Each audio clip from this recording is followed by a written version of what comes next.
Une graine qui serait contraceptive. Des centaines de publications parues sur Internet l'affirment.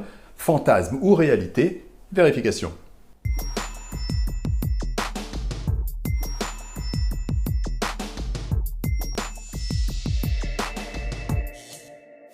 La graine en question, c'est la graine de ricin. Plusieurs posts Facebook la mettent en avant régulièrement sur les réseaux sociaux ces derniers mois.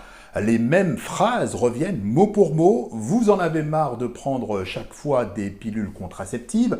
Voici une solution pour vous. La graine de ricin est un contraceptif naturel puissant. Toutes ces publications sont censées parler de médecine traditionnelle et viennent essentiellement de comptes établis en Afrique subsaharienne.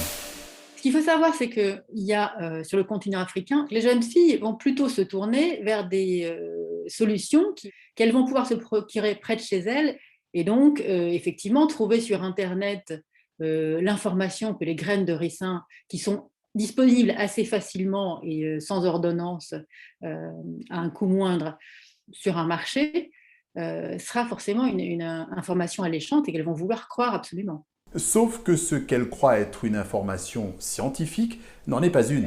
Dans les graines de ricin et dans le végétal en général, il peut y avoir des substances qui ressemblent aux oestrogènes, donc des substances qui peuvent avoir des effets hormonaux.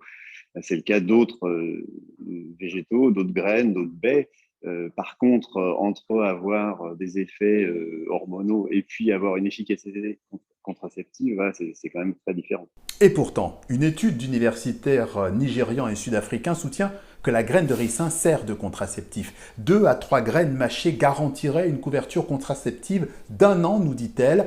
L'étude s'appuie sur une pratique ancienne des femmes Rukuba de l'état du plateau au Nigeria, une efficacité jamais confirmée scientifiquement en Occident, bien au contraire. La graine est très toxique, surtout si mâchée. C'est ce que soutient en France le dernier rapport de l'ANSES, l'Agence nationale de sécurité sanitaire de l'alimentation. L'ANSES qui rappelle aussi qu'ingérer cette graine de ricin, c'est s'exposer à minima à des vomissements, à des douleurs abdominales et à des diarrhées. Il n'y a pas de posologie qui sera sans effet, puisque ça contient des substances qui sont très, très irritantes en fait, sur le plan digestif. Donc, vous allez de toute façon avoir des symptômes. Alors, dans le meilleur des cas, ça va se résumer à des symptômes pas graves, c'est-à-dire des troubles digestifs, mais ça peut donner des troubles digestifs vraiment intenses, avec des conséquences beaucoup plus graves, et puis jusqu'au décès, dans certains cas, rares, heureusement, mais qui peuvent arriver. À vrai dire, la graine de ricin est donc un poison, et même en cas d'ingestion légère et accidentelle, il faut vite bien se rincer l'intérieur de la bouche et se laver scrupuleusement les mains dès le premier contact cutané.